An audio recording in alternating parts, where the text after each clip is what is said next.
got shoot, Max Browne on. What up, boys? What a legend, man. Let's go. It was great. Meeting you outside, brother. Yeah, fun. Thanks for coming on. Chopping it up. Good thing you guys had the cameras rolling. That was probably 20 minutes worth of content right there. I know the BTS. Just the behind the scenes stuff. He pretty much said that so we get this done earlier because we're so late. What do you mean? He's like, add that 20 minutes of content. You're chilling. You're chilling. He's like, add that 20 minutes of content Yeah. to the podcast, and we'll be done in 30. Yeah. Nah, I got all the time you guys need. Well, we were just saying too. It's our first day pod, so that's special. We got the vibes, the mimosas. The mimosas. The mimosas. Cheers, boys. Cheers. Boom. Oh, that's a vibe. Distance cheers. Yep. Oh shoot, that might not go over well. Yeah. Banging glasses together. I feel like it's probably not the right time. It's all good. Well, all right. One of the first things I told you too when I reached out to you was, like, you were definitely one of the inspirations for this podcast and a lot of the projects that we're doing off the field. You were the guy that actually introduced me to Gary Vee in general. I didn't know who that was. Man. Yeah. Yeah. So I saw you on Instagram actually while I was at Vanderbilt, and I saw the things you were doing post-football, and I just thought that was amazing. Yeah. No, I appreciate it, man. Yeah, definitely started with one post. I remember I talked to USC freshmen like this time 3 years ago, just about my story or whatever, and then it turned into like a little micro clip, and I posted it and was like, hey, it's kind of dope. We should do more of this, and started working more with Gary and whatnot, and posting more and more content. That's the way our world's heading. So, no, I appreciate you saying that. Yeah, no, for sure.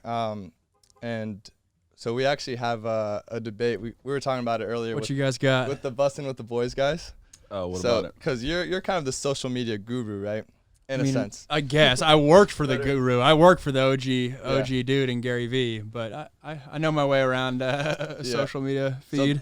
So these Bussin' guys, they kind of called us out because we have a very similar concept. Yeah. But it's a truck, not a bus. Let's show him. Hold on. Let's just show him. Oh, yeah. We can got pull the up video? the video. Do you have it ready? Oh, you want to do that? Oh, yeah, I can pull that too. I'll probably send it in the chat. But anyways, it was Taylor Lewan, the left tackle for the Tennessee Titans. Yep. And in some way, he kind of took a little subtle. There we go.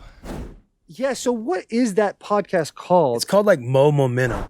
It is exactly what it's called. It's Mo Momentum. Hey, and we'll shout out the boys. No free shout outs. You no guys free know shout outs the to deal. the guys that are absolutely copying. And it's exactly the exact same It's our setup. exact layout. It's the exact same setup. That's legit. They're calling you guys out. Like Miami I got no problem with It this. says Mo Momentum on it, dude. They have the 2 chairs set up. Yep. And Same they're ones literally off like of Amazon. the ugly Same colors. 70s Yeah, it is. orange It's the chairs. same setup. And then they have the chair on the left, same setup, a table right there, Yeah. and it's in a truck. like it's not in a Like bus. a California state flag because they're obviously playing California. But They don't how realize that funny we is have that Nashville shit? ties. That's funny. How funny is it that they saw our podcast and went, we should do this. And they're like, do you think we should do an original idea? And we goes, no, this looks fucking perfect. So there's no Tennessee ties here. That's just totally coincidental. That's what a lot of people don't realize Did too. not say that.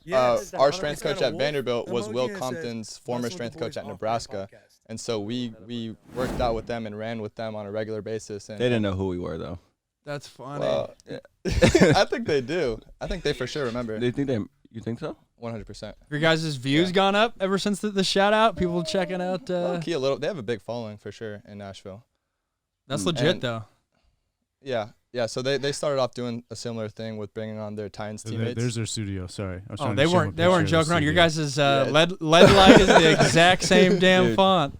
Same so funny. furniture from Wayfair. Like Really? Well, hilarious. okay. So from a publicity standpoint, what would you suggest doing? Like leaning into this kind of feud with them, or just coming back and being friendly and saying, because the reality is I have been in contact with them this entire time, and we are to some extent. whoa. What's that? I didn't even know all this was. This is new information for me. Oh, this is breaking news. This is huh? breaking news. This feels more like a legal thing, which I don't know if I'm Right. your man for that. Like That's what I said. I said that a while back ago. Right. Like Yeah. this is low key. You know. They brought up a cease and desist. They brought it up. yeah. But okay, the name of the podcast is Bussin' with the Boys. That's the least boys move you could possibly make, right? 'Cause Yeah, if I so were- true. Right? If I were them, I would be flattered, honestly. Like, there's Yeah. people that are taking a liking to what I'm doing, and we're not copying it. Well, that's a loose term. Yeah. But, right, to the same extent where, like, I saw what you're doing, I'm like, man, that's really cool. I want to capitalize on my platform and my brand as well. Yeah, and then some kid's going to copy you for sure, too. There's going to Exactly. be another college quarterback Right. that emulates that. I mean, the strategic lens through me is saying, if they're going to keep shouting you out Yeah. and keep giving you, like, what's the term? Any publicity is good publicity. I would say Exactly. let's keep rolling with it. Yeah. Yeah. But then if they're doing cease and desist orders, like that They were might be, joking about that. They were joking yeah, about then that. I would say, who cares? Yeah. Just Gary keep talks it- about it all the time in terms Yeah. of people stealing his one-liners or Mhm. even his content videos because all his shit's out there. And he's like, you can try to fight it, but Yeah. you're not going to get every single piece. No. And if anything, it's kind of helps you because Yeah. now Taylor Lewan's talking about you, and Right. that's probably some of the audience you have. So I'd say keep at it, copy all their stuff as long as the lawyers don't come in. You can't say We copy can't all say their that. stuff. They'll use all edit these. it out. They'll Use- use all these sound bites. All right, Later well, on. mimic. Mimic. Yeah. Take a page out of their book. My For bad. sure. There we go. I mean, I think if you can not copy, that's the wrong word, but take elements of best practices around you. I love There that. you go. Like, Best practices. I love There's that. a technical Exactly. term. Yeah, that's a Right technical there. term There you right go. there. Another one's Fighter and the Kid. I don't know if you guys heard of that one. Brendan Schaub. He was a former MMA fighter. Now he's a comic. But he did something similar where he started this podcast while he was actually an athlete in MMA. Yeah. And so that's a very rare thing. And that's the thing with these guys that are current players. Oftentimes you see the Joe Thomases of the world, the Pat McAfees, they finish playing and then they start doing this. But it's pretty rare for someone while they're still in their playing career to start doing these things. Yeah, I always think about that when I was I never posted on social media. I posted like a football pick a month kind of thing. And then now like people are like, oh, Max posts content. Like he's the content guy. Like if I had done more content back when I was playing, I would be like farther along in terms of the personal 100%. brand front. Oh. And it's funny because I played with Juju too. Yeah. Who he Oh, was wow. super cutting edge. He Killing did this it. before like anyone. And then I'll throw even a name before that. Do you know who Connor Sullivan is? No. He was a walk-on quarterback with us. We're talking 2013. Oh, Sully. Sully. Yeah, yeah. I've heard But of he him, was yeah. like OG on YouTube. He has Really? like 500,000 or maybe even more followers like in Germany because they all love this like American football guy. But I bring that up because Juju kind of took a page out of his book and said, hey, I want to do this content thing. And then now right. Juju's like the sports content guy. And Yeah. it's funny because I remember Juju before he was even like doing Huge like YouTube and all that stuff. Yeah, that's so crazy. Like, I mean, you were the number one quarterback coming out of high school. I bet Yep. you the number one quarterback coming out of high school now probably literally has like 60, 70,000 followers, maybe even more. Yeah. Like, Yeah. like imagine like putting you back into that position. Oh, I mean, Totally. getting that kind of head start going into college at SC, it would have been Yeah, been over. It would have been different. Instagram like wasn't even a thing. Twitter, I never DM'd a coach when I was being recruited in serious? Twitter. So like I always say my age, I was recruiting class 2013. That's kind of like the cutoff point. Anyone younger than me, right. social media was part of their Yeah. recruiting, like a big part of that. Mm-hmm. I'm the cutoff, like right in between. Like I remember putting in DVDs in envelopes and sending them out to Oh, wow. Clay Helton and all that. And like I did that after my sophomore year, but then after my junior year, Huddle was there, and like that was Yeah, that everything. was So I was like big right in transition. the Yeah. the digital swing or whatever. Wow, you're right in that transition. Yeah. That's crazy. Yeah. What? This is apparently the number one South Lake high Carroll. school- Yeah. He's number one Oh, it's rated in QB Dallas, for right? 2022, and he's already got 18K. On 18,000 followers. Yeah. Like as And a he's high still school, in high like, school, like a high too. school kid. Yeah. Who's following him, by the way? Besides Well, coaches, I get so confused by that. Like fans. I remember Yeah. the kid my recruiting. fans? I They mean, already have Yeah, fans. yeah. well, that's the thing. Like my recruiting class, Shane Morris, who he didn't end up really doing anything, but he was a big recruit Uh-huh. back in 2013, and he was like the Twitter guy, and he had the entire. If you were a Michigan fan, you followed Shane Morris. Yeah. Wow. Hometown kid. He probably 300,000 followers. Like we're talking 2012 on Twitter. Yeah. He's already verified. He's got 44K 44,000. Verified? in high school. Well, 44,000 that's on typical IG. now. If you're an This is elite not- 11 He's low key the quarterback- chosen one. Is he really? There's number one quarterbacks in the country, and then there's like, all right, the next whatever. whatever. Guy? He's committed to supposed to Ohio be the State. dude. Wow. He was committed to Texas, and then he decommitted. And So Yeah, I'm Ohio curious, State. what kind of advice would you have for him being in that position at one point in your career? What kind of advice do you have for him looking back? stay grounded. And I think for me, I was super hard on myself. I remember I came to SC in the spring of 2013, fully expecting to replace Matt Barkley, which in hindsight was like, oh, there's no way. Like I was Cody's backup for a few years. But when I didn't have success, it's definitely like beating myself up. Like those are some darker times, and I think it's healthy in some regard because it pushes you to be better and kind of treat every practice like a game. But the flip side of that is like when I didn't have success and I was supposed to be the 5-star guy and I was supposed to come in and bring USC back to prominence, it's pressure, and you can pressure's relative, but I think at times I was definitely pretty tough on myself. So I'd always, for a guy like Quinn, just keep it fun because everyone else around you is gonna crank up the temperature for sure. Exactly. The expectations are so challenging as well. Just playing the quarterback position, because oftentimes you're the guy from the age of 4 or 5 years old at your little league park. You move into high school, you're the guy, start maybe 3-4 years or something like that. You're the number one recruit. Like you said, you've got almost 50,000 followers on Instagram. And oftentimes that gets to your head. You get to college, and then all of a sudden you're not the guy. And so how do you react when you're a backup, you're a 2 or a 3, you have to compete, and you've never had to do any of those things before? And sometimes guys will decide to stick it out, and that's a very admirable approach. And then oftentimes, I've seen it personally, guys that we know, it's gotten to their heads, and they've had, mental health issues, depression, and they've ended up transferring. It's a really crazy deal to see firsthand. It's no joke, and I had it on a smaller scale, but I remember Twitter 2013, I would go to USC practice. If I wasn't playing well, I'd come back, go into the ice tub. We were just talking about that. Yeah. And I'm sure it's like this now. Everyone's scrolling Twitter, seeing what Ryan Abraham's tweeting, Ryan Young's tweeting. And back then, when you're a youngster, like you said, I only knew success. And I worked my ass off for that, but I only knew success. And so when I came to SC and things aren't going well and reporters are saying, oh, Max, poor day for him, not looking great. Man, I'm not sure if he's going to win the job. Like, it definitely wears on you a little bit, but then the flip side of that is it definitely makes you more mentally tough, especially for me later on in my college career when you're used to that. Did you go through a learning curve with that, with looking up your name and getting, in your head about that stuff? Because I know early on in my career, and we've talked about it on the podcast, that I would look up my name all the time. Yeah. Instagram, Mo Hassan, after like a big practice or a game or something, and I would just scroll. And it's embarrassing looking back. I'd literally be in the bus and I'd be like, good or bad, but I'd like Mo Hassan this and expectations or failures. And then I reached a point recently where I just stopped caring.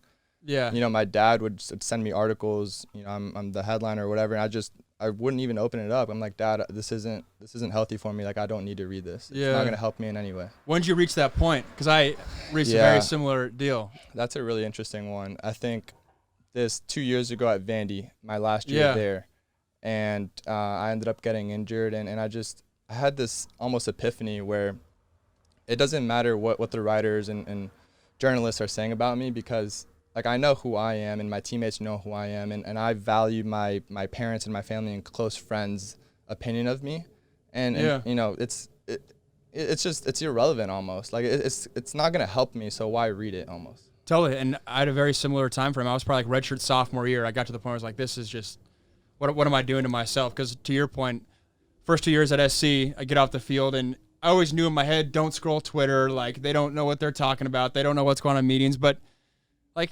there's a little party that's like, gosh dang, I want them to say, like, good stuff. Yeah, and especially for me being out-of-state guy, like, everyone back home is reading the blogs. Everyone back home is paying attention to every word that the reporters are saying, because that's the only thing they're seeing. That's the only thing that, like, my parents aren't coming to practice all the time. So that's their source of information. But it got to the point where those first 2 years at SC, and it wasn't like I was playing just like absolute like terrible or anything. I was like the backup right there, but I wasn't playing the level I wanted to.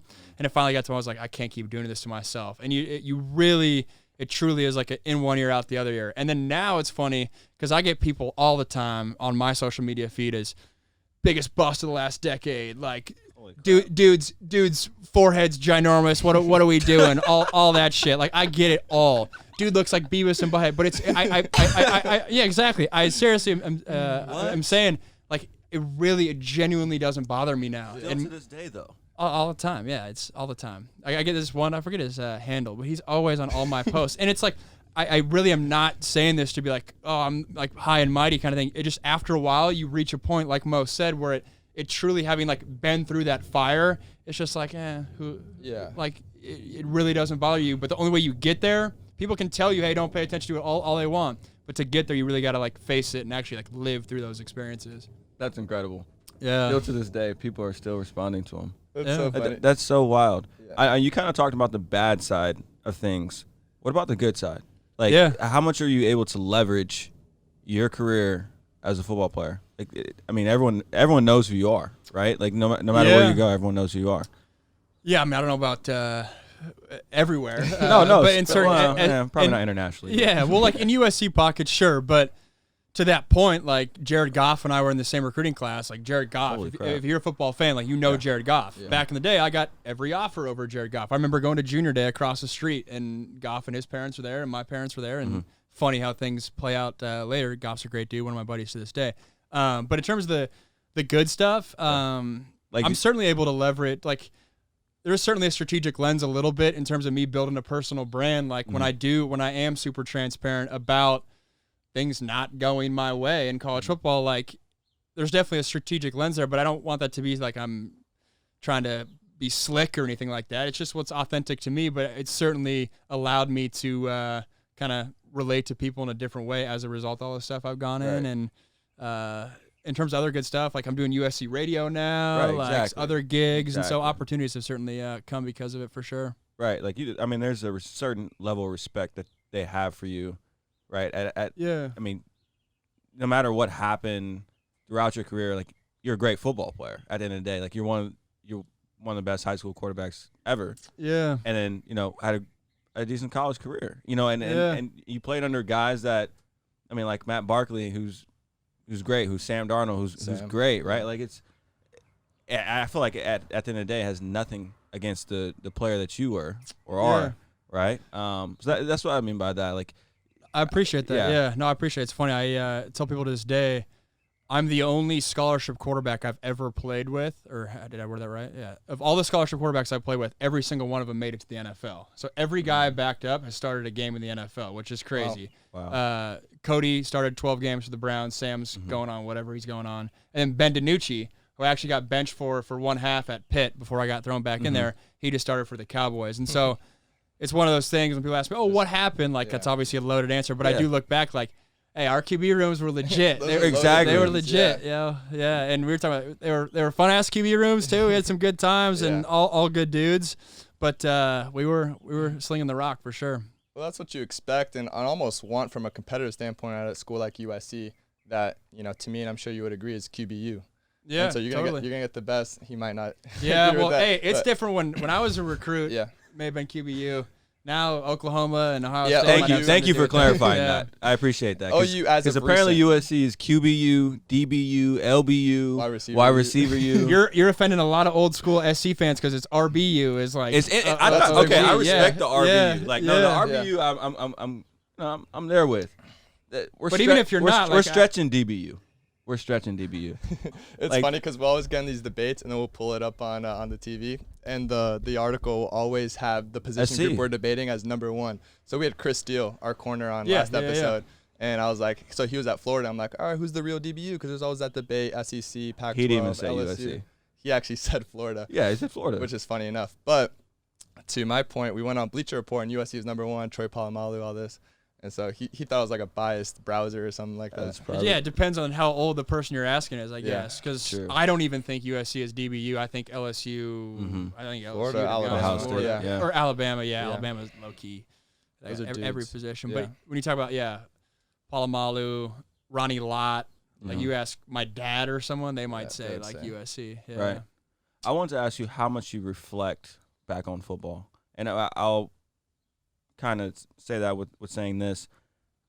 I spent technically a year, but I spent 6 or 7 months with the Chiefs, and like I have a dream every single week about playing football, either being cut, like talking to the coaches, running a route. The last dream was with Pat. Like I ran into his fence with my car on my way to practice, and he was like, "Hey, bro, like don't worry about it. Like just get to practice. Like you don't have to pay for it." And then when I got to practice, he was like, "You're just gonna have to do some other things for me, like clean up and stuff, to end up paying for my fence." Like you wake up in a full sweat. Bro, I was just sweating. Like I just hit Pat's house. So I and my dad talks about the same thing too. So my dad played for the Bears in the late '80s, and he constantly has dreams. He's like, they'll never go away. Okay. Is that something that you experience too? Or is it just like a Mosley thing, like my family? It is not a Mosley thing. I'm right there with you. That's why I wanted to like have you finish your thought because I agree with everything you said right there. Really? I get a dream a week. I mean, I might even be like every 5 days or something like that. But I think about football every day when I maybe not first thing when I wake up, but it's certainly the lessons and the learnings are still in front of mine, and I have those dreams about like quarterback battles at USC, and like obviously they're dreams, so they're more like, I don't know, out there for sure. But I definitely have those same deals. It's not just you. You have any moments where you just remember, like you're just like, I need to get out of this dream. Like you maybe like. I mean, yeah, that's the thing. It's not. A lot of those quarterback ones are not like the dopest dreams, or I guess they're nightmares a little bit. Yeah. But I don't know. It's not like I'm about to die or anything like that. Like, you running over Pat Mahomes' fence, like your life's on the line now. You're in Kansas City. That's a different deal. Me walking through campus after a competition battle, different deal. Yeah, you got more. You got more on the line with that dream. I think a lot of that too has to do with identifying yourself as a football player solely, and not having outside interests and hobbies and stuff like that. And I think for me, that's something I struggled with as well early on. I was all football, and that's all I did. That's all I thought about in training. And then, funny enough, through injuries, it forced me to think outside of football. And I was sidelined, and I got to the point where I had to think to myself seriously and genuflect and say, what did you say? What genuflect. I've never heard that word either, but I'm not a yeah, so we're not going to let stuff like that pass. Is that a word? Why are you calling me out? No, bro? you had to spell it. I didn't call you out. I'm gonna you have to continue spell on it. my train of thought. I know it was like a sweet moment. We're not gonna do this. It was like a sweet moment. As like, I was saying it, I was like, yeah, that's a good word. that That's was a good word. Yeah, bro. Is it a word? Can we look it up? I don't know. Would you even say Not a word. genuflect? Yeah. Genuflect, spell that for us. He can't. I thought it was genuflect, like genuinely reflect. I don't know. Hear those two like together. reflect, yeah. Genuflect. Genuflect. That's a word. Jennifer Fleck. Jennifer Oh Fleck. my God. That's not Marketing. it. This is College bad. recruiting. Genuflect. I'm sorry, bro. I had to. Just in case I use the word later on in life, I need to know, right? That's respectable. All right. Well. All right. Well, no, okay. I was talking about. So after you genuflect. Yeah. It started off in junior college. I had season-ending surgery on my throwing wrist, and I'm in the middle of Kansas. Like, I put all of my eggs in this one basket, saying I'm gonna move my life to Southeast Kansas, Coffeyville, and pursue this dream, like a lot of us have, betting on yourself kind of thing. And I was done for the year, and I had to think to myself, who am I as a player, and what am I gonna do outside of a ball? Like, who am I? And so that's when I started Second Spoon, actually, and we were talking about it earlier, the organization I run, where we distribute food out of this food truck, actually. It was an idea that I had in my head for the past few years, and I had the opportunity at that time to capitalize and do something that I felt passionate about. So that's something that I'm curious about too, especially as a quarterback, because it's a full-time job, and oftentimes it's who you are as a person. Totally. No, I think wrapping up your identity in your sport, like that's one thing. Like, we're preached almost to do that. Yeah. As a youngster, and what I mean by that is, it's like in some regard, if you have a plan B, it's like you're almost preparing to fail, kind of. It's this weird connotation that we have where it's, hey, Mamba mentality, R.I.P. Kobe, but like you got to be locked in and dialed in and all that. And if you do have this second interest, then maybe are you all the way in football? And I battled that a little bit. I mean, I still feel like I got all my school stuff done and was still grinding away with the best of them on the field. So I didn't really get it that much, but it's this weird double standard where the reality is most guys don't make it, whatever that is. And then when their sport's done, and I'm living this literally right now, just made a career change. We were just talking about that, still trying to figure out what that next path is, what that next pursuit is. Because, I mean, even myself, I still view myself as Max Browne, the quarterback. And I haven't thrown a competitive football in 3 years. And still, and that's part of just the beast and the life we chose to take. But I completely agree with that in terms of your identity's tied up in your sport so much, and it almost forces this big event to force you to kind of rewire how you're thinking about things. And did you have that? Did you have another identity while you're at SC, or it was just straight football? Because Mo, I mean, just knowing Mo, he's done a really good job of doing things that I wouldn't say distracts you from football, but because you're passionate about it. But they keep you grounded in a sense. When football, when football's not going well, it's football's not going well. Not my entire life. Exactly. Right. And so did you ever have anything like that while you're in college? I think so. Yeah. I was definitely football first for sure. And kind of prided myself on being one of the grinders, like the dude that was coming early, staying late kind of thing. But I definitely took care of business in the classroom too. And I'm not a wizard or smart kid, but I was just like, hey, if they're going to pay for this, I'll bring my ass to class all the time. I'll show up, and that led to I ended up getting 3 degrees when it was all said and done. Oh, when snap. I was Congrats, that's huge. No, I appreciate it. And then I was also I was in a fraternity, and I lived with 5 dudes, and we had fun on the weekends and stuff. So I wasn't like a big stiffy kind of thing, but I was definitely like hey, we're gonna work hard, and then when it's time to play hard, we're gonna play hard. When it's time to study hard, we're gonna study hard. And it was just, and that's kind of how USC is. But I had some things when I ripped up my shoulder at Pitt, and people were like, all right, his football days might be over. I think people knew I had some things going for me, and that's as a result of kind of the work you put in and stuff. But I had some things going. And did you like Pitt better than SC? I know you spent a year there. Versus 4.5 years at another school. Like what's because I always compare Vandy and Harvard, and I get that question like, which one did you enjoy more? I'm like, I did spend a year at Vandy, and I was older, and like it made a difference on my experience and how I looked at things. Like how. No, I was in 2 different total mindsets there. I was like on my own in Pittsburgh, right? Like, but no, Pittsburgh's tough winters. Pittsburgh's way cooler than I thought. No, really. It is. Have you been to Pittsburgh? Yes, I've been to Pittsburgh. Okay. Hey, when I flew in, I was thinking steel mills. Yeah. It's gray. It's dark. It's frigid cold. Don't get me wrong. It was cold. It actually wasn't. I guess I got an easy winter. Yeah. But there's like rivers, and there's a downtown, and there's like stuff. There's like stuff to do. Like I'm just saying, there's like fire, the first thing you say about a city. Maybe it's not the best thing. I guess what do you say? What's the first thing about LA? Yeah, sunshine. I guess. Yeah, sunshine, beaches. I'm just saying the vibes in Pittsburgh were better than I thought. But to answer your question, SC was better. I mean, there's a reason the school is what it is. And like some of my best friends to this day, like I had a core group of like 7 of us that were super tight, still tight to this day. And that was a blast. And even though a lot of my football stuff here didn't work out, like that's a big reason I stayed at SC, because the second I got off the football field, I enjoyed being a student here. I enjoyed kind of going to class, going to the 9-0, like hanging out with people, that part, and living in LA, like that part was dope. So what's the thing to do in Pittsburgh? I mean, what do you do? Walk Steelers down football. to do you know LA Fitness and what's Pittsburgh like? I lived in Philly for like almost 2 years, and I had some clients in Pittsburgh, but I only went to Pittsburgh when I was trying to get back into like the college crowd. That's about it. It's all relative though. Yeah. It's nothing compared to LA. Yeah. But I went out there with the mindset like, this is going to be a dark, gloomy place. And it wasn't. It was cool. Like, it was cool, yeah.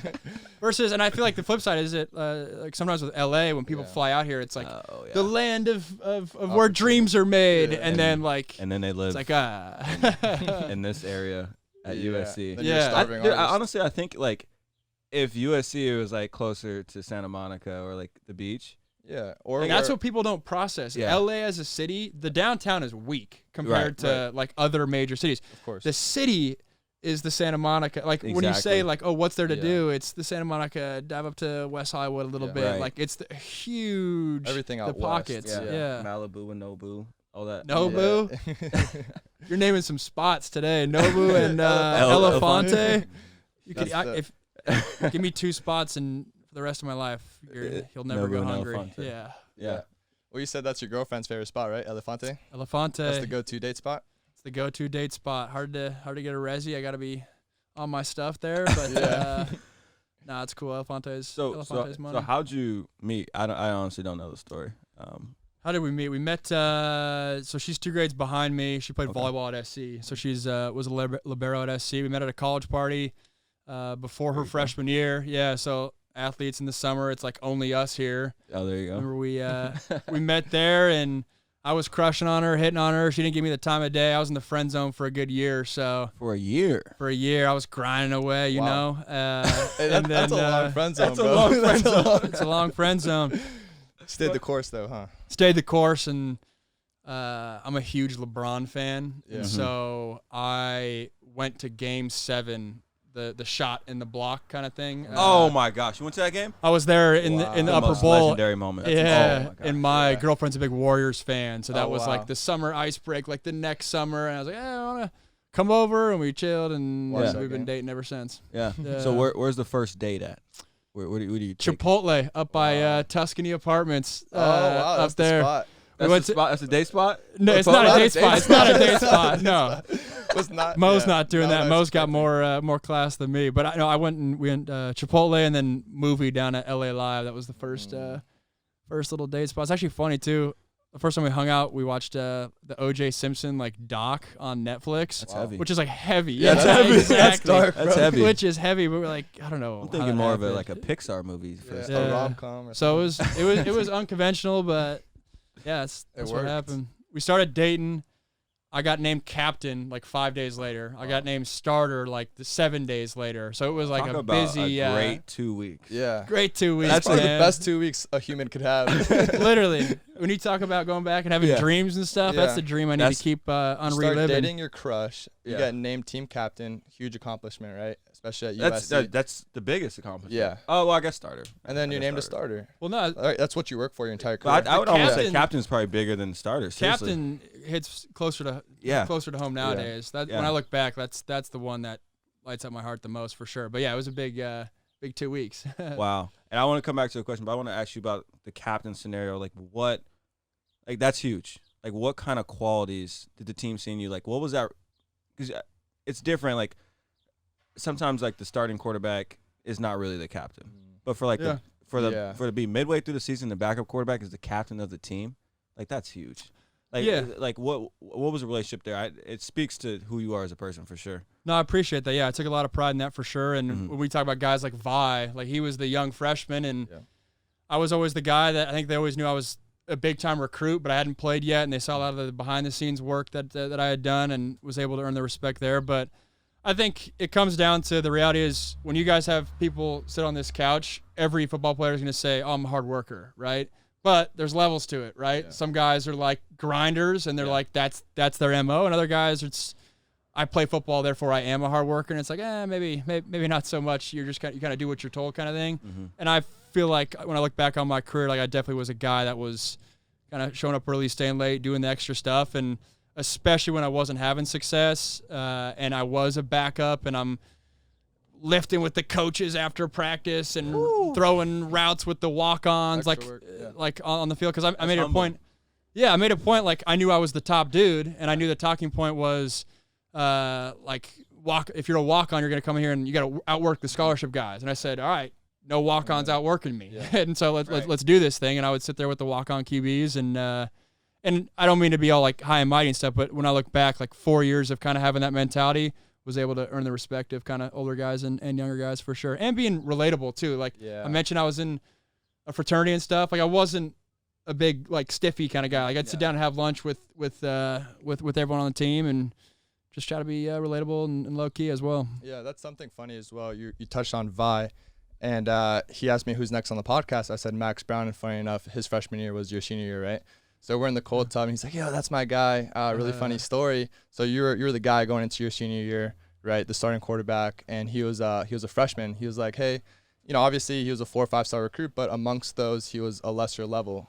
And he said he didn't get as much attention as the other guys, and you went up to him actually, I think in the shower, funny enough.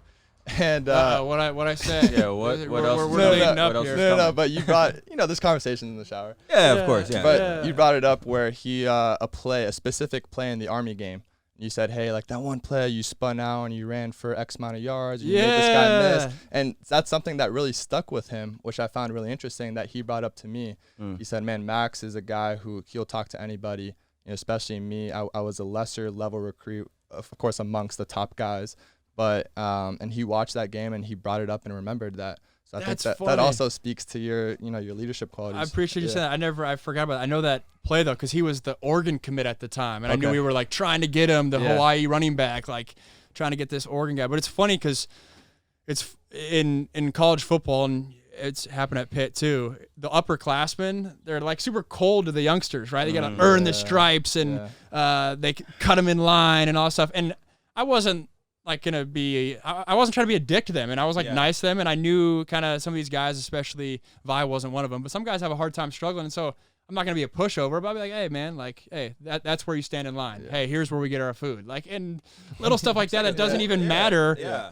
Little guy or younger guys remember it for sure. It's funny how those little things too stick and imprint in your memory. Yeah. That's 4 or 5 years ago. Yeah. And he's still talking about it today. That's cool. It's yeah. that first interaction. Yeah. That makes the biggest difference. Yeah. No, I definitely see that. Everyone's sizing each other up when they walk into. They are sizing each and other I up. was just like, Oh dude, my like, gosh. what's up, man? Like, Right. Yeah, it's what's up? Like, what's up, literal dude? stuff like Like, that, yeah. No, that's cool. Even like in high school when you go on like those junior days, like your family was probably like sizing up Jared Goff's family. You know what I Yeah, mean? Like yeah. you guys are like looking at each Yeah. other like, oh, he's only like 6'2" on his profile. He Yeah. says 6'3". Like, Right. And it's funny you say it too, because Goff's dad pitched in the bigs. So when Oh, wow. when you've like got you. made Yeah, it, we you're made way it. more like low key. Like, Yeah, oh, you're what's like, up, yeah. man? Like whatever. That is yeah. true. And so it works both ways. The people Uh, that are trying super hard are the ones that I don't know, have the most to cover up. I don't know, whatever. No, I feel Yeah. you. I wanted to also ask you, like, who around you during your time when you're going through all this, you know, we talked about the 2 best weeks of your life, right? You know, when the 2, you know, during the week of your worst time, who around you did you have that you kind of leaned on? Yeah, well, during that time specifically, I was dating Victoria. Luckily, during that time, and Okay. that was awesome because it definitely, I was not to go all warm on you guys, but I was like, I don't want to lose her. So then it was feel you. easier to kind of get up and do stuff, especially around campus because she had her volleyball game, so I was still going there.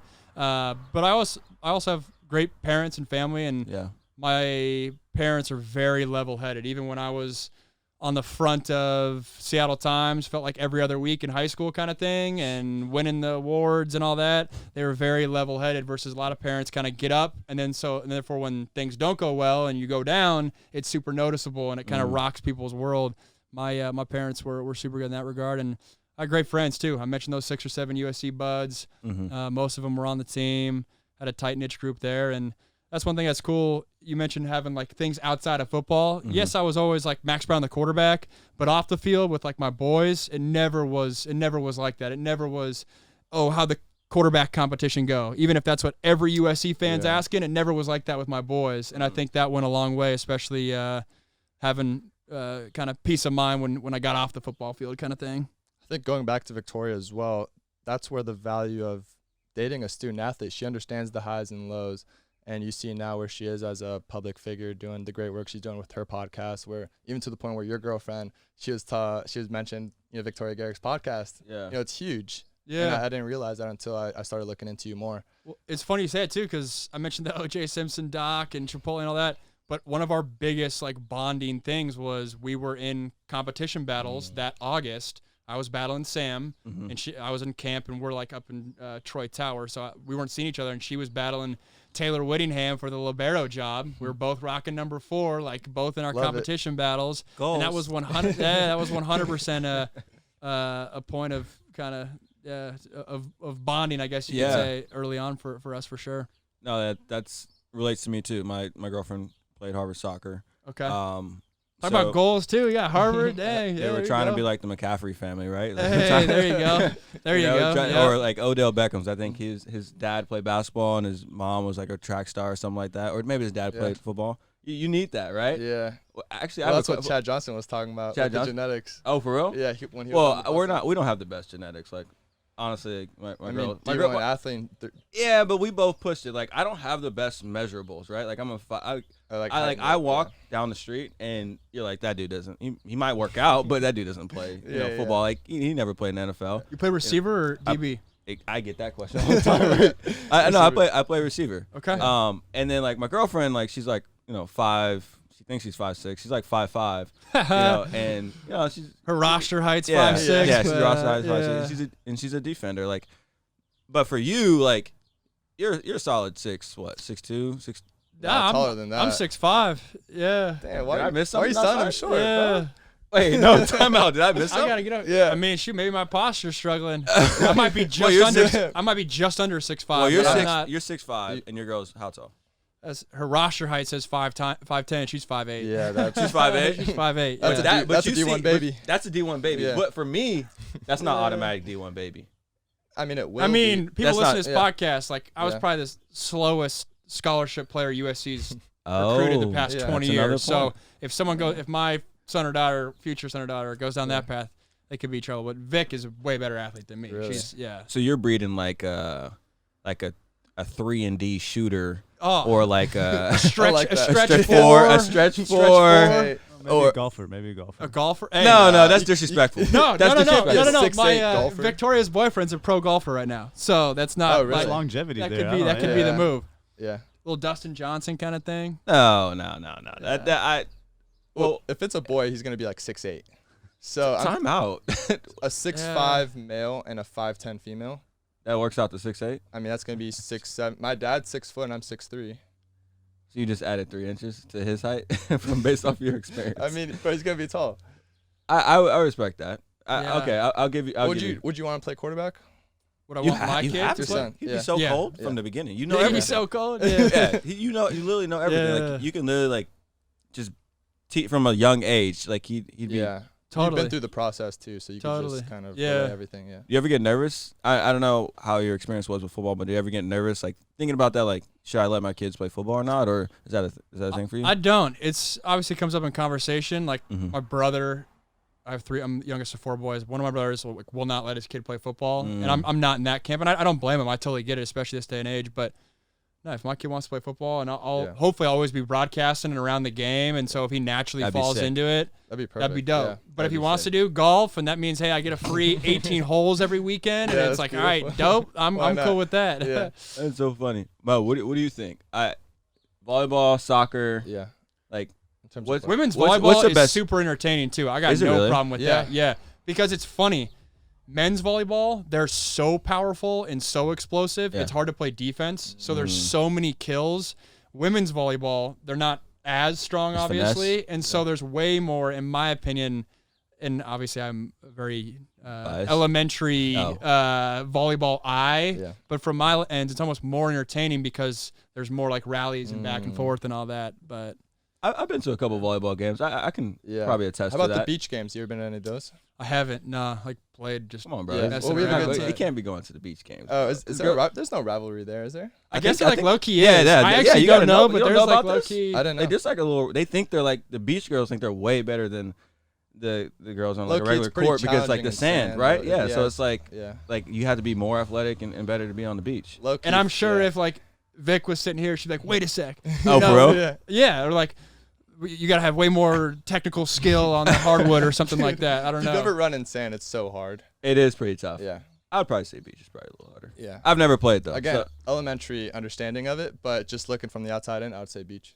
And there's also like physically demanding and then like skill level. Mhm. Like golf, not physically demanding, but it's Tons of skill, super and, hard. technique. Yeah. Yeah. Mm. so. I'm gonna come back to that. I want to ask you something What real was the quick. question? Yeah. In terms of, I don't want to use the word breeding, but Then don't. Procreation. Yeah. is that another procreation? Is that accurate? Oh, do we need to look it up? I make words up. Or just, I like that just one better than yeah. general Genuflect? genuflect. Genuflect? Yeah, come on. Come on. But in terms of that, like, The production of what do you offspring. think? You got. Yeah. That's a got- gnarly picture in the top right though. Oh my gosh, is their legs off? Oh no, they're there. Wait, are Oh, they they're off? It's a it's a doll. It's not a real baby. Oh, Doll. whew, thank God.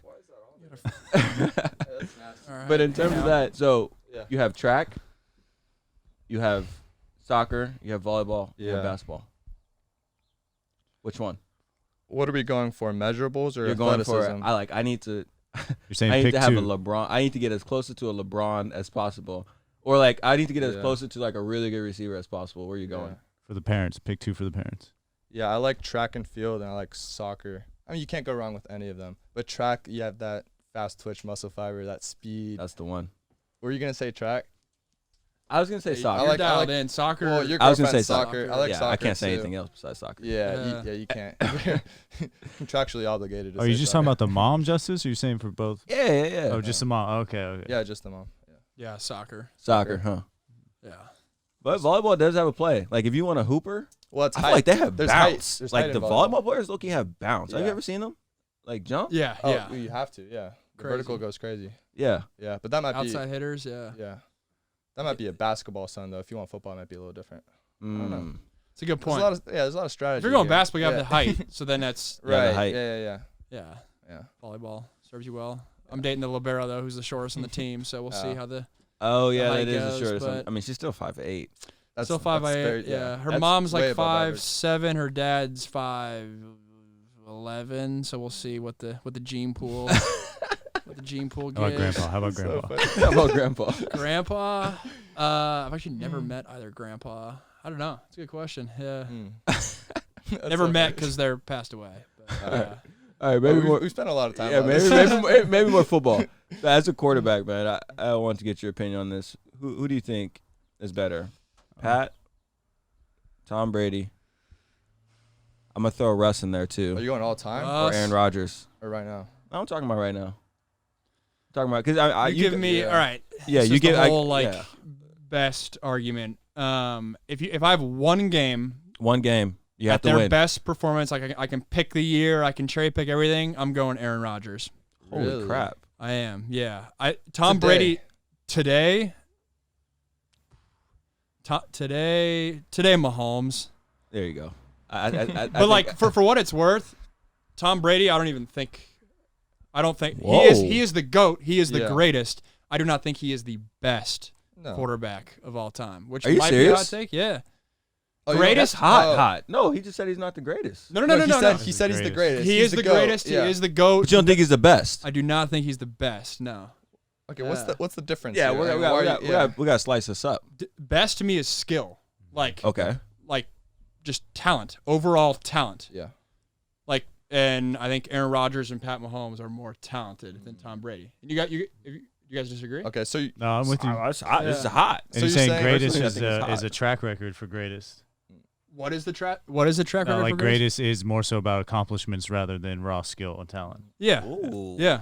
so you're saying the outside factors, the coaching, the receivers around you, supporting cast defense, those are all the factors that have led Tom Brady to be the GOAT over the You're gonna Mahomes catch and a Aaron lot of Rodgers. flack. Totally. And I'll gladly wear that. You guys can micro clip the crap out of this. Tom, Yeah. Tom putting this on his next Yeah. on his next film. Next He's 5 gonna years. put Max Brown on Yeah. True. Motivation. On his- on Who his- is this guy? We'll tag right, Tom. right behind Skip. Yes. Yeah. Oh, that- Skip that- loves him actually. Right behind Shannon. Yeah, Skip, man. No, Max Skip's Kellerman. hot take. Max Kellerman said 5 years ago he's going to fall off a cliff.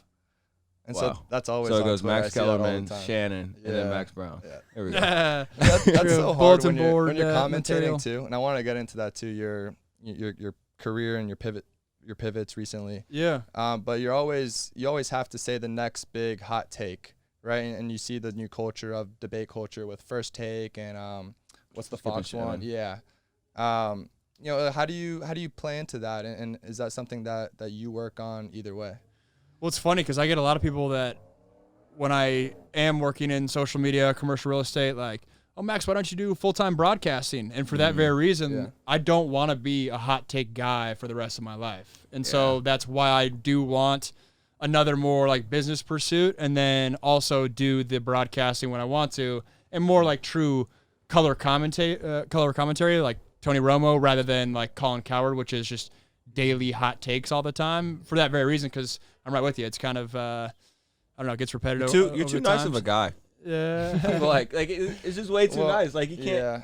can't do the. You have the to hot call take. people out. You got to call people out. Like And for that, I think at the end of the day, you just got to be able to like stand on the sort of the take that you're going on. Like right there, I just said Tom Brady's not the best quarterback. I said he's the greatest. And like, I'm cool with that because I believe that. But it's when you're doing Skip Bayless, you're reaching for hot takes, trying to say why LeBron isn't the best player of the past 8 years. And you're like, dude, it's clear as day. Like that to me is where, and I sense that you might disagree or something like that. no, I'm just oh. I'm smiling because I got to ask you now. Yeah. Like, Skip's been the pioneer in it though. Like he's really kind of found this little algorithm where he's just finding clicks. He knows what to say, get people going. yeah, no, he So, said yeah.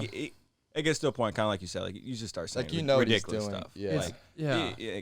come on, just like the Tom And he's Brady created a comment. career out of it, but man, like when guys are going too far, it's Yeah. Well, like, that's what I would too say. much. Dive a little deeper. How much, and not that anyone might even know, unless you do know, but how much of that do you think is that talking head trying to like claim a hot take and get a viral reaction versus their producer being in their ear before the show, being like, "Hey, like, what are you gonna like putting it on them more so?" It's funny from an outsider's perspective. I would agree with your first point of it's just them trying to be hot take and all that. Being more in the industry a little bit is definitely, and I'm sure I don't need to tell you this, but like the producer, it's behind the scenes. I definitely know it's a thing with ESPN, or at least from what I've been told, is they're doctoring up these.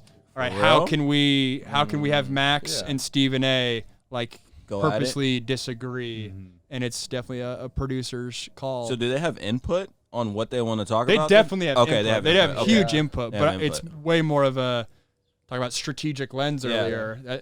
I mean, they're sitting down the night before, whatever they do behind the scenes of, all right, here's the topic we want to talk about. What's the question we can ask, and what's the hot take that, or you need to have this hot take so it sparks a debate and we get clicks, and here's our headline and all that stuff. Goodness I've gracious. thought about this too. It's almost like formal debate. If you've ever seen the competitions where they give you your side and you have to debate for it, whether or not you agree with it. Oh, yeah. So you have to formulate your opinion regardless of your opinion on the subject matter. Mm-hmm. Because if Skip and Shannon, if they both believe LeBron is better than Michael Jordan, then there's no debate. There's no TV show. Exactly. They're just both agreeing. Right. And so what are the odds? They almost have to pick a side and then just formulate their arguments Yeah. each way. But that's interesting. But we can't skim over the fact that he said, The Tom Brady one. yeah. Actually, I've seen a lot of people say that before. In terms of just pure talent, if you look at a Patrick Mahomes, he's on another level, or an Aaron Rodgers. Yeah. Right? There's just so many factors with success at the quarterback position that have allowed Tom to have greater success.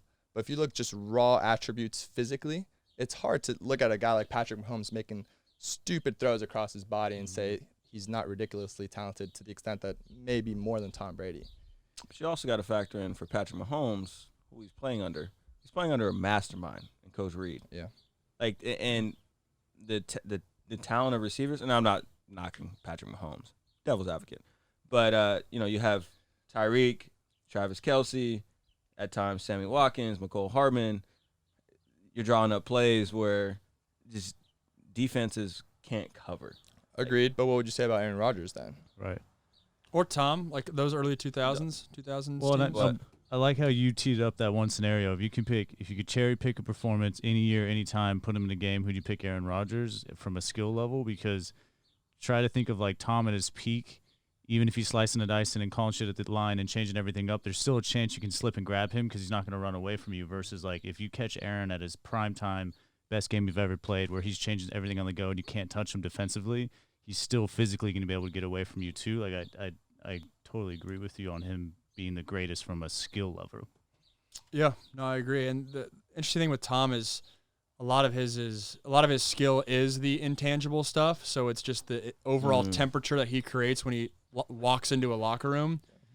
And that's the awesome part about football is it's the ultimate team sport for a reason, because you need to rally the backup safety in the event that he's called upon to like make a coverage. And I feel like Tom has been able to do that as a result of his career better than these other guys.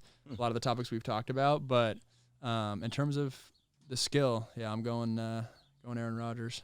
So pivoting to basketball, what's your 2-minute elevator pitch on why LeBron is better than Jordan? 2-minute elevator pitch. Because you're yeah, that's who you align. No, I think LeBron's the greatest. I think LeBron's the best, and that's a hotter take than, in my opinion, that'll probably upset more people than the Tom Brady deal. But I think let's see. I mean, on the most fundamental level, 6'8", 260 or 6'9", 260. He's able to guard all the positions. Better rebounder, better passer. He's going to go down as the overall, statistical measures with career. We can go down that. Yeah. The big counters are the NBA Finals, right? That he lost that To the Mavericks.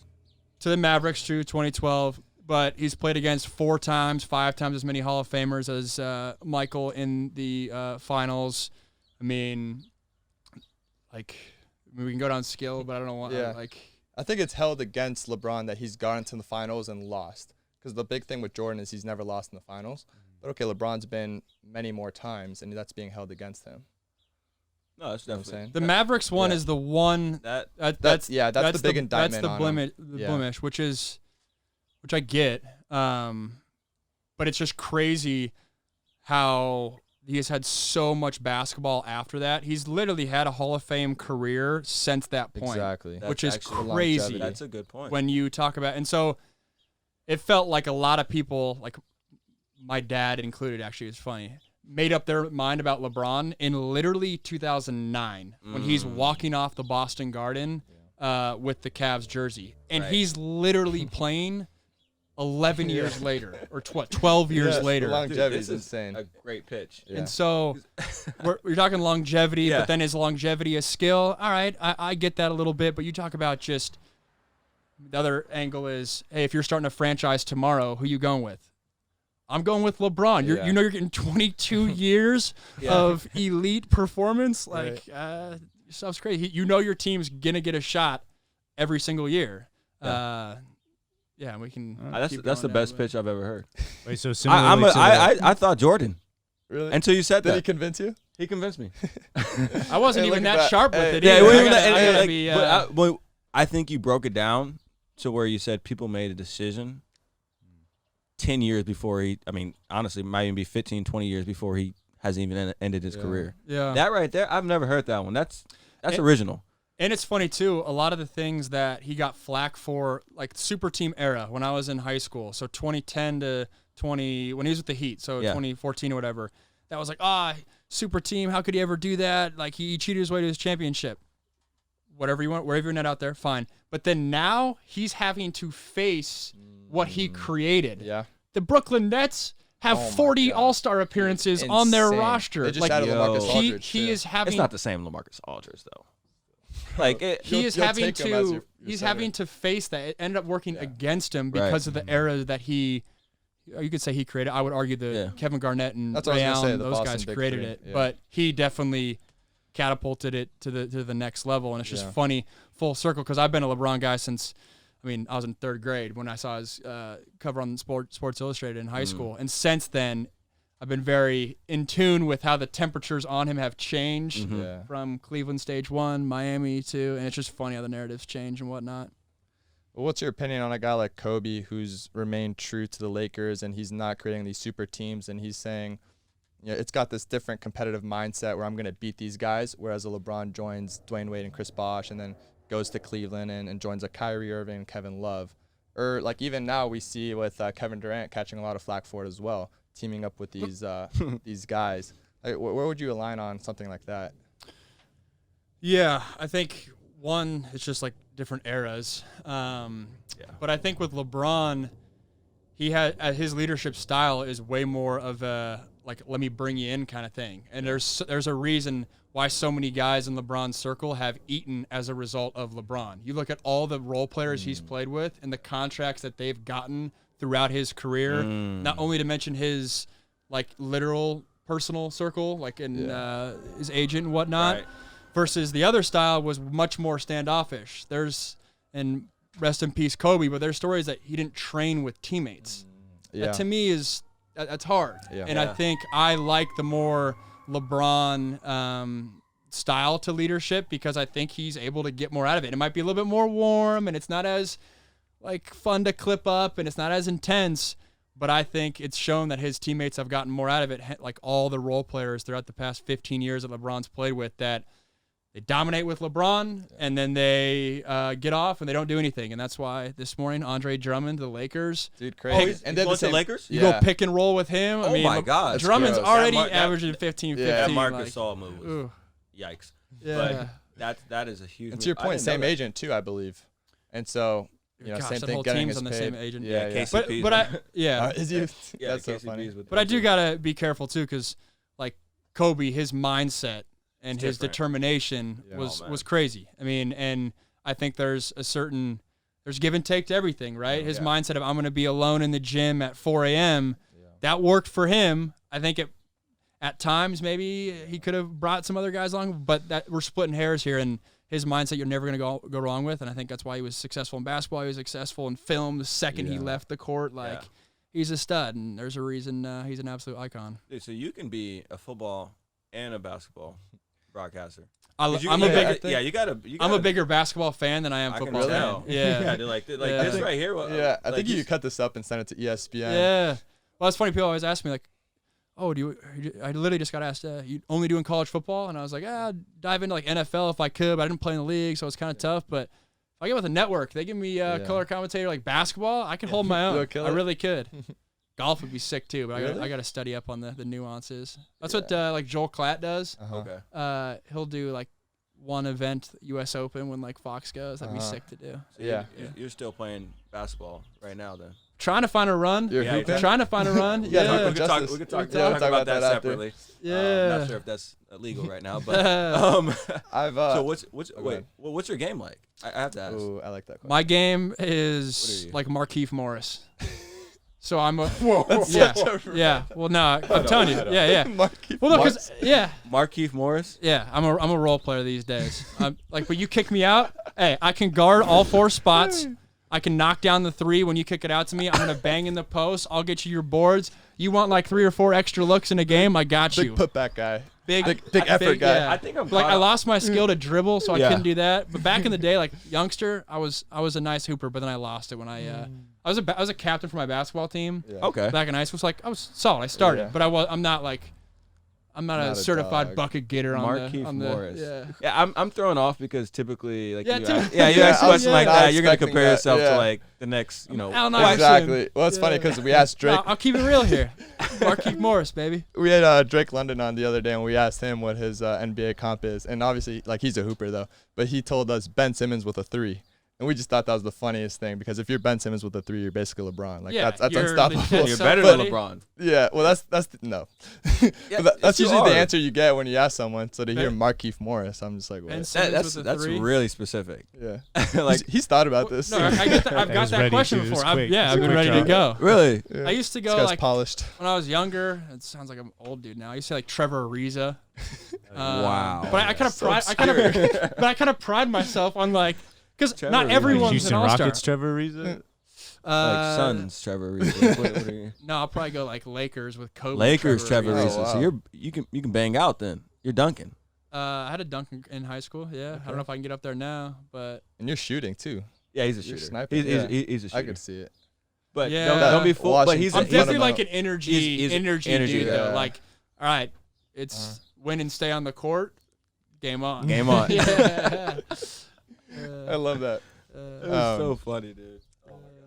It looks like also I've been watching your YouTube videos. Looks like you're having a lot of fun doing the commentating with analyzing the pro day guys. Yeah. Ooh. Thanks for checking that out. Yeah, The it's quarterbacks. I saw a Trey Lance one. Recently. Okay. kind of New Year's resolution for me. I had dabbled with YouTube. So that's how I got my start in broadcasting. While I was training for the NFL in the fall of 2018, rehabbing my shoulder. On the side, I just made a YouTube channel breaking down Pac-12 games, and then that got me appearances on the radio, and then that was the door that led me to working for USC Radio and some other stuff. And then I didn't do anything in 2019 and very little in 2020. So 2021, I was like, man, I got to stop making excuses and just figure out how to get content up. Exactly. And then so far this year, been breaking down games. That's the old school 2018. This is my kitchen, literally Wow. just breaking down these games. And I needed a reel. Ooh, Russ. And put together a reel from that, was able to pitch it, and that's how I got work at SiriusXM and USC and Stadium. And Wow. yeah, it worked out. I think we were maybe breaking down one of Drake's plays, and it was Oh, that's funny. Yeah, actually, yeah. it Really? was. You I were think the it was first the video game-winning popped up. touchdown Funny. versus Arizona State, and Yeah. then you popped up on there. Mhm. It was Yeah. funny. We were watching it. So That's my little niche. are you breaking down the guys that are coming out now? Too? That's just what I've been doing the past couple months. Okay. So I've been breaking down Breaking Trey down. Lance and So what's your take? I mean, you saw the move with the 49ers. Like, that makes no sense on what- paper to me. Mm. I mean, Yeah. the going rate for Russell Wilson at what the Bears did was like 3 first-rounders. Right. And then it was like kind of comparable for the Niners deal to move up. Yeah. If you're moving up for the first 2 guys, to me, it's tier 1 is Trevor Lawrence. I think he is the dude. Tier the 2 by himself is Zach Wilson to me. And then tier 3, that's the next 4. So Fields, Mac Jones, Lance, and Kyle Trask. I'm not as high on Trey Lance as other people are. I think his growth was stunted by not playing football last year or just one game. I think he could have used that. And I'm higher on Kyle Trask than some people. Mentioned Florida. You like Kyle Trask. Kyle Trask, when you turn on the film, he's forced to wear more of his offensive production than these other guys. Mac Jones, if he throws for $150 and has an average day, Alabama's still winning the ball game. Kyle Trask, he's got to show up. And I know his tight ends. Kyle tight- Pitts is I mean, he's got Stupid. dudes. yeah, he's got stupid. But still, yeah. Darius Toney. Trask is back there doing some things. I'm not going to say he's the next Pro Bowler, but if the reality is most of these guys aren't going to make it. That's just how Yeah. the numbers Yeah. work. But if he does get a shot and start some games in the right situation, I think he could do some stuff. Yeah, we got a chance to see Kyle Trask in person. Yeah, we played him. against Kyle. That dude is good. He's a good player. I was talking about this with a buddy too. This quarterback class is ridiculously stacked. If you took a guy like Kyle Trask on an average year, he's probably a first rounder, top 15 pick in my opinion, just because you look at an all SEC schedule and we know how grueling that is. And he broke basically all of Joe Burrow's records. I believe the touchdown and the passing yards record, I could be wrong. We could look it up. But it's close for sure. Yeah. And there's no group of 5 opponents, no FCS opponents, literally a straight 12-game SEC schedule. And he's not getting a lot of the respect he deserves. So that's interesting you bring it up. Yeah, and it's always funny when you go down these draft boards because people forget, like, most of these guys aren't going to make it. Like, that's how the numbers are. Like, one a class makes it, 1 or 2 a class makes it. There you and go. so What do you mean by make it? As like becomes, start? let's say a Pro Bowler is making it. Okay. I'll say that. Like, because Okay. most of these guys will probably get a start at least. Right. At But some I'll point. say Pro Bowler is making it, and I guess Pro Bowler, it's easier to become a Pro Bowler now because everyone sits out of the game and stuff. Yeah. But, yeah, that's my definition of it. And you look back in previous draft classes, like Sam was a can't-miss prospect, and now people are calling for his job, which tough. I'm not in that camp, but it's tough, yeah. I have a teammate, a wide receiver, who's been working with both Zach Wilson and Trevor Lawrence doing the pro day stuff down in Orange County. Mhm. I asked him which one he thinks is spinning the ball better. He thinks is better. He said hands down Zach Wilson. Really? Yeah. He's legit on film. Yeah, no, there's a reason. I did my breakdown on Zach Wilson, I forget, probably 2 months ago now. Mhm. And since then, he's taken off. Yeah, I guess when it was a little while ago. Saw Chris Sims has the number 1 as ago. well. Number 1. Yeah. He's over legit, Trevor and it's Lawrence. He's got him number crazy 1, the yeah. jump that he took. When he played USC 2 years ago, Mhm. I was not on the hype train. I was Really? like, this is a flashy, Yeah. good college quarterback. Yeah. And I grew up, there's a decent Mormon community in my hometown, like Right. nothing like 10% or whatever. And so I would always hear about Zach Wilson. And it was always kind of, if he pieced the things together, he could be special. And good thing no quarterback has benefited more from football in 2020 than Zach Wilson. 100%. Like, imagine if he didn't play Yeah. and COVID said no season. Yeah. Zach Wilson would be in a different conversation. There's a lot of guys like that now Yeah. recently, like Joe Burrow last year, same exact thing. 6th round projected now, number 1 overall. We know what he did. Yeah. That's a crazy thing. That 1 year Trubisky, before that, he started 1 year at North Carolina. So, Trubisky. number 2 overall. Never forget, I went to an award show. I got a Football Club of Ohio, which is like low-key, I guess, big Ohio organization. They gave me like Yeah. the National Player of the Year when I was coming out of high school. Holy And I went crap. there to the dinner, and Trubisky got the State Player of the Year. So he's from Ohio, and I'll never forget. It was like me and my parents, and Trubisky and his parents, like sitting right there, and it's just Clashing. funny how things happen. Yeah. Obviously, he's still collecting a paycheck, For and sure. I'm sipping mimosas with the you boys. But funny. Wait, funny time how out, that time works. out, time out. we can't compare those two, right? Like No. the he's still collecting a paycheck and sipping mimosas with us. Like low key, like we're almost just as equivalent. We're just doing high level things in different arenas, right? Like he's doing it in the NFL, and I'm doing it in the financial services and Well, it's And funny. you're How still old are nothing. you? 24. 24. Yeah. When I noticed when I got to 25, I'm 26. When I got to 25, that like 3-year out mark is when like guys who made it, Yeah, and then guys Guys who who didn't didn't like make- didn't obviously, but then everyone kind of like takes a deep breath, and it's not like this. When I was coming from SC, when you graduate, like everyone's trying to make it, everyone's trying to get on a roster, like you're trying to work out somewhere, everyone's posting their Exactly. videos, and it feels like you get to 25, everyone kind of takes a deep breath, and you go on your own in whatever life direction that is. But it feels just like everyone kind of like chills out. Maybe I don't know Yeah. if that's like kind of the right way to say Yeah. it, but it's funny that point that I'll always remember. Yeah. Looking There's, back. there's always a point. That's what my dad talks about. He's like, dude, don't even worry. Like in 3 years, most of your buddies honestly are gonna be home. That rookie contract expires, or they just get tired of working out. Because honestly, like a lot of, I don't know how long you held on to it, and maybe we can talk about that. But like a lot of guys hold on to it for 2-3 years, and your skills become obsolete, right? Like skills like that apply to the workforce if you gain those skills throughout the time in college. Totally. I hung on to it. So my pro day was in the March or whatever.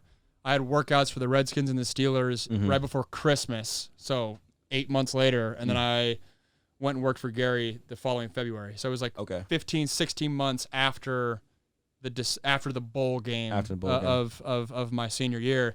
But yeah, and that's a big point I talk about now is when you hang on to it, and then you become 26, 7, 28, and you still don't know what you want to do. That's where I've seen a lot of guys struggle because you lose those early 20s to kind of figure that out. And I feel that myself. Like when I got into the working world, I had my first job at 24. I never worked anything. I never knew what I wanted to do. And I feel like I made a career change at 26.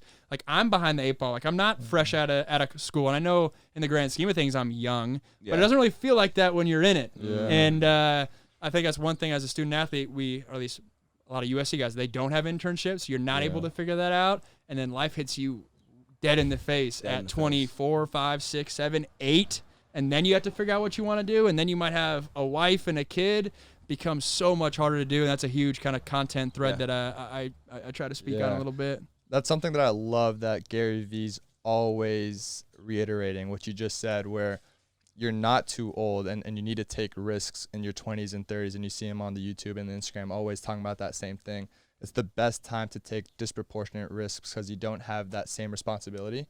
And to his point, he was working in a wine cellar, right, for his father until the age of like maybe 40. I don't know, maybe you can correct me, but to a very late age. And he was talking about all his buddies driving nice cars around, and he was still grinding.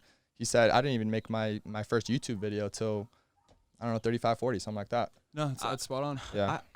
I have to push back against that because I think that to be able to take risk like that, you have to be in a solvent situation almost. Like you had to be able to lean back on some other stuff and resources. And some people just aren't able to take those risks. And I think, to your point, I mean, this is the whole work for free argument that was on Twitter 2 weeks ago. Yeah. Yeah. What Gary V would say. Some people are pro. Gary V's pro work for free. Is he really? That's the avenue to get your foot in the door. Okay. I didn't even 95% of how I've gotten to where I've gotten today to do this kind of stuff is for working for free. When I worked for Vayner for a year and filming for him, it was all for free. I still got paid for those fools. Got love for them, but I can get paid for that. But the people I met through there, I mean, even this whole podcast came about.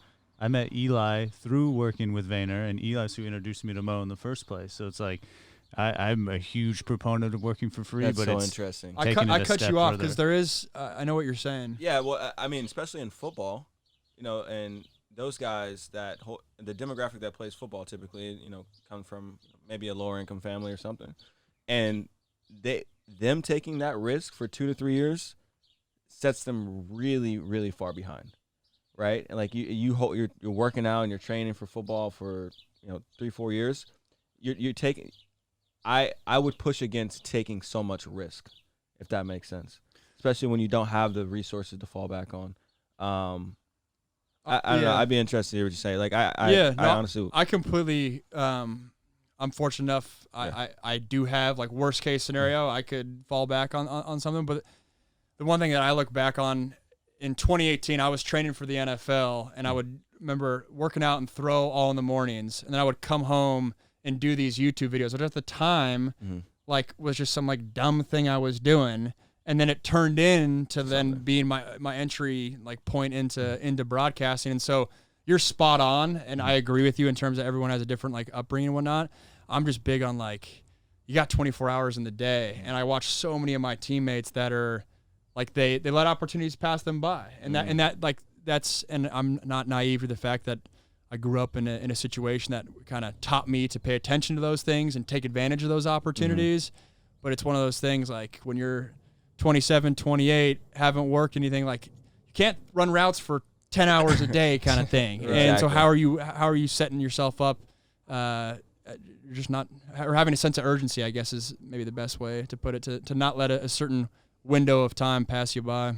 Exactly. And so have you made, because you made a transition to commercial real estate, is that again you saying you know what, let me turn to something else? I still have this, but I need something a little more stronger in its foundation. Yeah, it's funny. Sorry, it's hot as hell. No, you're good. You're good. It's I've been trying to go get a mimosa and champagne this whole time. I want to stay correct. Yeah, I'm gonna get it. Do it up. forgot your question though. Let's talk about commercial real estate. Is it? It's being like a fallback from, I guess, Yeah. broadcasting at times. Totally, yeah. Well, this move is inherently risky as well because it's a fully commission-based job. And so, and it's funny because it is, to the average person, it is risky, right? To not have a steady income coming in every single week, at least not up front. But to me, I don't view it that way. I feel confident in my ability to get it done, but I also know, like, future Max down the road, like, he will be unhappy if he stayed in the same lane that I was in, the marketing social media lane that I was in. And I reference that was the first job I ever had, and it was a cool industry. I was working for some cool people, but it just wasn't end game for me. I wanted a career path that was more, that competition was more ingrained in it. I wanted a more people-facing job. A lot of my previous career working in social media was a lot of behind-the-scenes type work. And then I'd be lying if I didn't acknowledge, like, the financial upside, like the marketing world I was coming from. It's not commissioned or incentive based. The world I'm entering in is incentive commission based, which obviously deals with more kind of competition, and it's intense. And it's also funny because that's the stuff that kind of sucks when you're playing. Mm-hmm. But then now that I'm 3 years removed, it's like, man, I miss that. I miss that fire. I miss kind of having it being my neck on the line that I got to go get it done every day. And so those are kind of some of the motivating factors for me for why I'm transitioning over. But it definitely is risky. Like, sitting here right now, like, commission-based job, learning from scratch at 26, like, it's time to go. You're going to crush it, though. But, yeah, you got to kind of bet on yourself, and risk is a relative term to kind of who's saying it, I guess. Exactly. But, I mean, your football background, like, you meeting with clients and stuff, like, that's what I meant by earlier, like, leveraging your career. Like, dude, like, everyone wants to talk to you. Like, I want to talk to you just because, like, you've had such a unique experience. Like, I at every point in your professional career, I feel like you will continuously. Oh yeah, there's none of that left. Well, you killed it. We're chilling. That's a good sign. That's a good sign. We're chilling. We're chilling. But like, I just feel like, I mean, that's probably even the best place for you to be. Like, that's probably like a quarterback, like where a quarterback can be the most successful. It's probably in the role that you're in. Yeah, no, I appreciate that. And I definitely kind of was aware of that a little bit. Yeah. I mentioned my previous job was a lot of behind the scenes. I was like, man, I feel like I can bring more to the table kind of thing. Yeah. And that's a big motivating factor for me now is talking to athletes who are struggling, kind of making the transition. And I'm in that myself of, all right, I know I have these skills. Where can I use them? And I have so many teammates that are, hey, you go to McKay Center at 6 a.m., they're working their ass off. They're grinding. They just don't necessarily know how to translate that over into a career, into a job. And everyone's going to relate to different guys differently, but there's not that bridge out there for a lot of guys. I was a guy that had a lot of college degrees. I come from, you had 3 college degrees. Yeah, that's and even that's more than. But even then, like, I don't even know exactly where to turn. And I was calling, like, my old college counselor, like, hey, can you intro me here and there? And most guys don't have that luxury. It's not that as easy to pick up that phone and call someone. And so I say that because it's a motivating factor for me, kind of sharing some of the content messages I do. Well, not knowing what to do after football, I think, is also a recurring theme among student athletes where, and we've had this conversation in the past, but where do you see the onus of responsibility on? Is that on the student athlete themselves, or is that on the counselors and the universities to create an environment where, like, you know exactly what to do per se?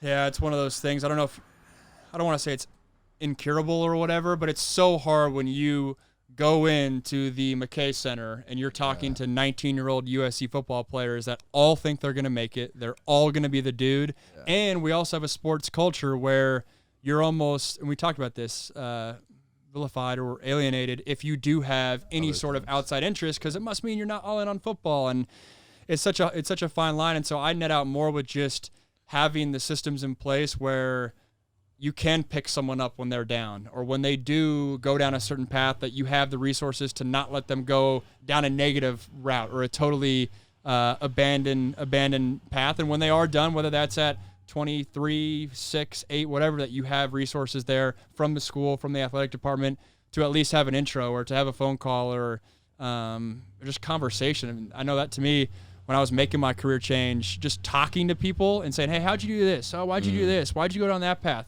Like, literally nothing. I'm not trying to get anything out of it per se, but just hearing different perspectives. Because when you're in football, I don't know who's the commercial real estate guy. Like, And it's actually funny because I met with one of the donors that used to ride on all our planes. Oh, wow. And it's funny because now I'm like asking this dude for a job, yet I would walk by him all the time. And I was a guy that was kind of like with it. But when you're in it, you're thinking about beating cover 2 against Alabama. You're not thinking about It's so hard to keep that perspective. Yeah. And so I think you just got to, I don't know. See, it's so useful, I think, if current student athletes or high school athletes are listening as well, because that shift in perspective for me, it was a guy named Benji Walker at Vanderbilt. He played quarterback. He was beat out by Jay Cutler, actually, but he works in investment banking in Nashville. And one of the things that he told me, a piece of advice, was he would befriend the donors while he was still a student athlete because they would all be on the sidelines. And those were the dudes that ended up giving him opportunities and jobs later on. If you're wary enough for that, by all means, do it. Yeah. I know for me, like, it didn't feel right. Like, man, I'm here to play football, you know? Like, I'm going to make it to the NFL. And I guess the middle area of that is I would just say what up to these guys. Like, when someone comes in, like, shake their hand. So even if you're not, like, networking with them and having a lunch and going down to their office, just say what up. Because similar story for me, Brandon Hance has been a big mentor for me in the commercial real estate world or making this transition. He was a backup quarterback at USC. He was Matt Leinert's backup. He obviously, I don't know if you know who he is, but many SC fans don't. He was the kind of behind-the-scenes guy, yet he crushes it out there in LA real estate. And so just keeping guys like that, like, kind of close to you so you can just fall back on if you need to, because all it is just a handshake and a hello when they come into the facility and whatnot is kind of my message I preach, I guess. Yeah, I don't think a lot of people realize the USC alumni or any school you play at, they're open to talking to current student athletes. USC does a really good job of providing a resources sheet of all the guys, a number and an email and the industry they work in, and all the people that are open for you contact. One of them is Mark Sanchez, actually. Yeah. What's he doing? He's in broadcasting. Oh, The field would say broadcast journalism, Mark Sanchez, phone number, email. If you're a current student athlete, he's open to talking to you. And so I think USC does a really good job of that. And They do a good not job. enough people are taking advantage of it.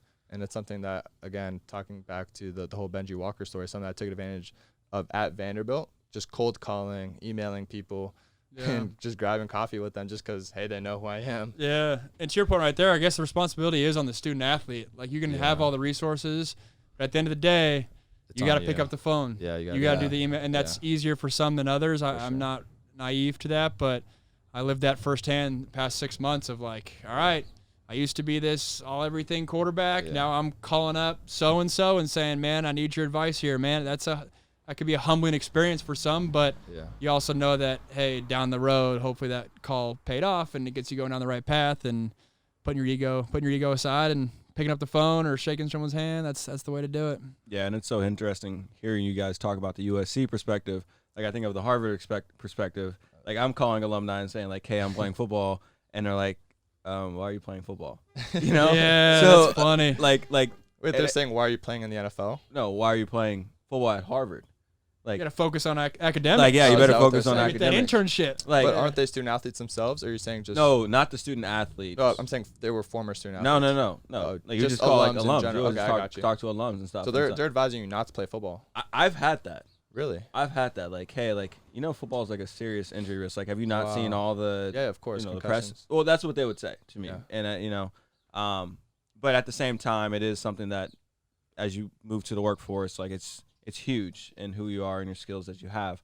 But it's so funny, like, hearing the different perspective coming from, you know, the environment that I was in, that, like, football is, you know, extracurricular, but is it the right extracurricular that you're in? Yeah. And football is so valuable for just life lessons and what it teaches you and stuff. Like, I always think about that. Like, if your boss yells at you in a normal 9 to 5, like, that shakes people's worlds. I'm so glad you brought that up. Versus, I mean, I don't know. Clay Helton's not much of a yeller, but like Steve Sarkisian ripping you a new one in the heat of a competition battle, and like 100%. your playing career's on the line, like that's way harder than like a Monday afternoon ass chewing by your boss, and it just puts everything into perspective. Which sports is so valuable, especially football. Where I try to tell this to people all the time. We talk about different sports, golf, volleyball, that. It is a different mentality when someone is coming to rip your face off. Yes, man. And your livelihood of who you are as a human being inside that helmet. You got to buck up and hit someone, and obviously I'm a quarterback, but I took the hits. Like, that taps into a different mentality that I think that makes football such a valuable life lesson. In the counter argument, when you say, "Oh, injuries and all that," just have them play basketball. I love basketball; it's great, but it's different. Putting on that helmet and hitting someone. It's totally different. And I think what adds to that is the fact that it's sometimes the guy that recruited you, that talked to your family, who came in your house, who's ripping you, right? Like who's trying to embarrass you in front of the whole team. And then again, that compared to your boss saying like the decimal place is out of, Yeah. You're like, okay, cool. All right, but for somebody else it's like, oh my gosh, I'm about to get fired. Yeah, but anyways. Hey, in your world, the decimal place would be off though, and you cost someone like $500 that's what it cost a lot. I would cost the issuer a lot of money on that one. But yeah, just using that as an example, it's so accurate, right? There's nothing else that compares to that experience as a football player. Totally. You hit the nail on the head too with the contact portion.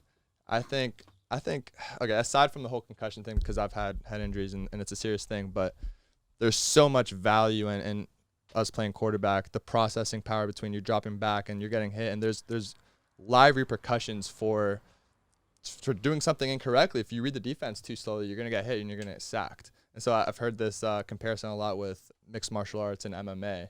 It's a form of chess with life or death consequences.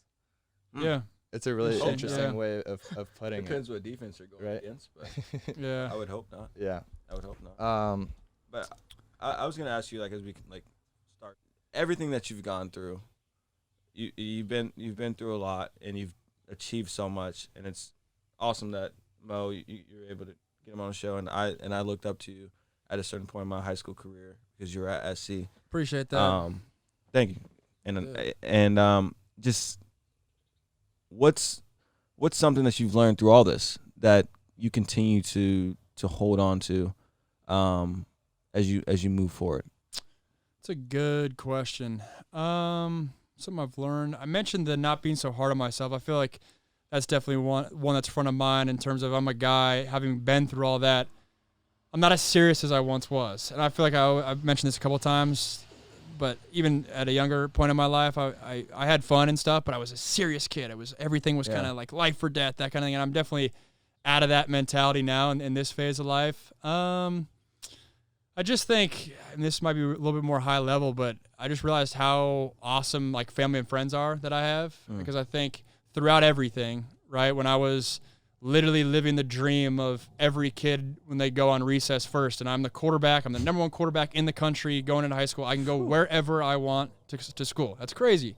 And then through those days, being on top of the football world to then being on the bottom of the football world in November of 2017 kind of thing, throughout it all, my relationships with my family, my friends, have not changed, straight up. And that's super cool and something that I don't take lightly. And so I think maybe what I've learned is keep those people close to you, keep that inner circle, and just be a good dude throughout it all. Because I know for me, I like to think when I run into people I see from high school, I'm still the same Max Browne now, whether I made it in football or not. And that's kind of cool because it allows people to kind of root for you, and when things don't work out, you have people to fall back on, kind of thing. And so, just being the same dude, keeping level-headed throughout it all. I think those are the couple lessons that come in front of mine.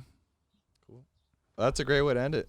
Yeah, no, I appreciate you guys having me. Unless you got anything else. No, I don't have anything else. I think that wasn't a super tactical answer, but that's where my heart goes. It was a nice, sad. It wasn't sad, but it was It was warm. It was uplifting. Yeah, I think there's a lot of value. If I were a high school quarterback or student athlete, just listening to your story and looking at all the things you've overcome and the accolades and the way you've pivoted and your mindset specifically, I think it's something to definitely look up to and take on. So really appreciate you coming on. I think, and maybe another, here's a better one for you. What I've learned is the sun's going to always come up the next day. And what I mean by that is, my biggest fear, literally, which might sound crazy, my biggest fear when I was 18, 19, 20 years old was football not working out. The idea of not working out at SC was just I'm going to live this miserable, unfulfilled, depressed life. That's how I viewed it, and that's why I did the things I needed to do to have success. That success never happened, but behind the scenes stuff, that's why I was so, hey, I got to do this, got to do that, so this doesn't happen. And it's funny because I feel like nowadays I'm living my biggest fear in some regard, which has been so freeing, and it's allowed me to take on so much accountability and a kind of ownership of that, because I don't think a lot of people get to that. Or maybe that's where like midlife crisis happen for people, is they kind of get to that age where the pursuit is done. Like it either happened or it didn't. I got that at 22 where, hey, it didn't happen. Like this football thing, my goal of being an NFL quarterback didn't happen, but then you still have this like other life and the sun comes up the next day and all those type of things. So if there are people listening or quarterbacks listening that, hey, they're not stoked on where their life's at, hey, just keep stacking good days. It's another thing I always say. And the sun will come up and better days ahead if you keep just doing good stuff.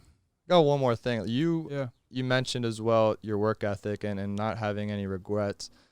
Do you ever find comfort in a process versus outcome mindset where you did everything, you're very process oriented, and like I always look at it through the analogy of like, these are the cards I have, this is the hand I'm dealt, and given this set of information, I'm going to make the best decision. And you can't play the outcome. Can't play the results, because that's just going to drive you crazy. And like, that's just something that came to mind as you were saying that. Is that something that definitely, and that's something we talk about, having to kind of learn through the fire. Like I always knew that, right? People say, oh, don't worry about the end goal, focus on the process. Like I always heard that, but it's a different beast when you actually have to live it. And that's another like hidden benefit of being a backup quarterback, is you're not playing. And so I had to create games within myself of like, hey, this week of practice, I'm going to have this completion percentage, or I'm going to get this amount of work in, or this many throws with the receivers afterwards, because I don't have that pot at the end of the rainbow. I'm not playing on Saturday. And so when I was a backup for a good chunk of my college career, like you play those games with yourself and that process mentality, because I knew when I lost to Cody Kessler, especially that second time, that battle at SC, and I was like, I'm not going to transfer SC. I wasn't there. I was like, all right, my time's going to come realistically in like 3 years. So, all right, you got to tap into this long-term mindset, the process mindset, and it's certainly worn off in my life today for sure, as a result of the football lessons. Beautiful. I think that's it, brother. There we go. This was fun. Thanks for having me on. Thank you. Dope. Like those sound effects.